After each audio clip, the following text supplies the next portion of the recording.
Hey, it's Dr. Crone again. Welcome to the second of our videos for the Constitutions unit. In this video, we'll look at the second main function of constitutions. The first function is to set up the institutions of government.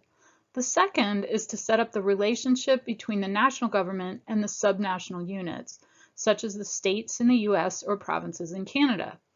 A constitution must answer the question of which level of government, national or subnational, is sovereign. Federalism is one type of relationship between the levels of government. In federalism, sovereignty is divided and shared between the two levels of government. Here's a visual to help you understand the system of federalism. As you can see, this system is used by several states that we're studying in this course. The circles each represent the overall policy power that each level of government has. Note that each has its own separate areas of policy sovereignty. The overlap shows areas where there is shared responsibility or dual power. Federalism is most commonly used in countries where there is a diverse population with strong regional variation in ethnicity or political culture. In a system like this, the nation usually has sovereignty over policy areas that affect the entire country, such as foreign policy, economic policy, and defense. Generally speaking, the national laws have ultimate sovereignty, meaning that subnational governments can't make laws that contradict the national ones. But subnational units, such as the states in the US, have their own sovereignty in areas that only affect their state, such as public education or transportation.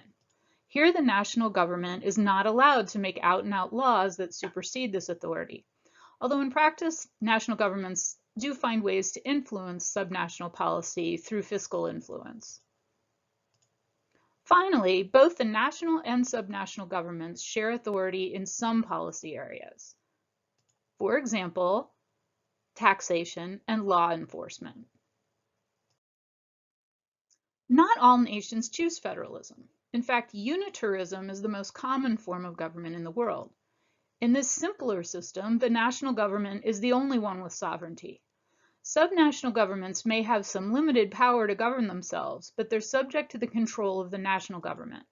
The national government can override subnational decisions in all policy areas. In most situations of unitarism, the subnational units just serve as arms of the national government. This system is most often chosen by smaller, more homogeneous countries, such as France, Japan, and the United Kingdom. A third system, which is extremely rare, is the Confederation.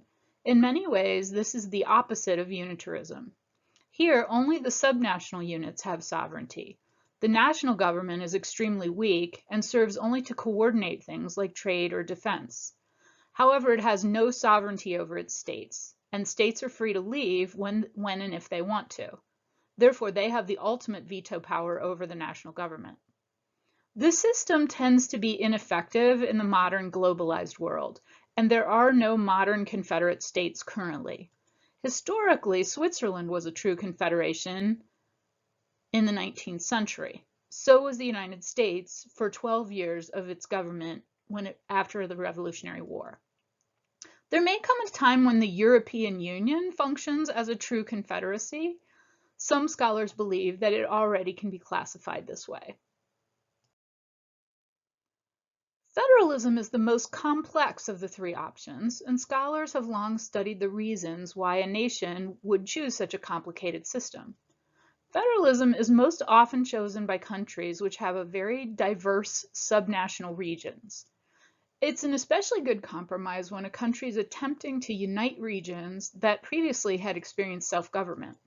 This was true in the 1700s in the United States and in Nigeria in the 1960s, for example.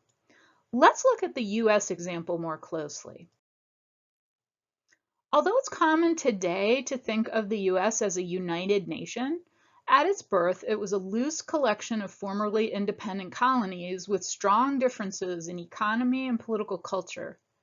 Citizens identified much more strongly with the state they lived in, such as Virginia or Massachusetts, than they did with the new country.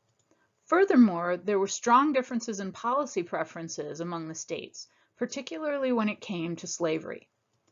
Choosing federalism in the US Constitution was a practical political compromise that allowed the country to be united while still giving significant independent power to each state. It also neatly avoided the need for the US to have a national policy on slavery. Each state was allowed to be slave or free as they chose. Today, some politicians and political scientists argue that federalism has potential benefits that make it a good choice for most, if not all, countries. Certainly, federalism can help to assuage the political demands of minority ethnicities, such as French-speaking Canadians. Even authoritarian governments like Russia and China have used federalism to pacify ethnic minorities. But there are other benefits as well. For example, in capitalist states, federalism lets subnational governments compete with each other for economic development, which according to capitalist thinking will improve capacity in the country overall. Another benefit is that subnational governments can be policy innovators and serve as what's often referred to as laboratories of democracy for other subnational governments to emulate if they choose. For example, the states in the United States, which originally legalized marijuana, were carefully watched by other states to decide whether the policy would work for them. Using our Nigerian case study as a jumping-off point, respond to one or more of these prompts listed here on our weekly discussion board. Enjoy your work this week, and I'm looking forward to our online discussion. Good luck, and see you next time.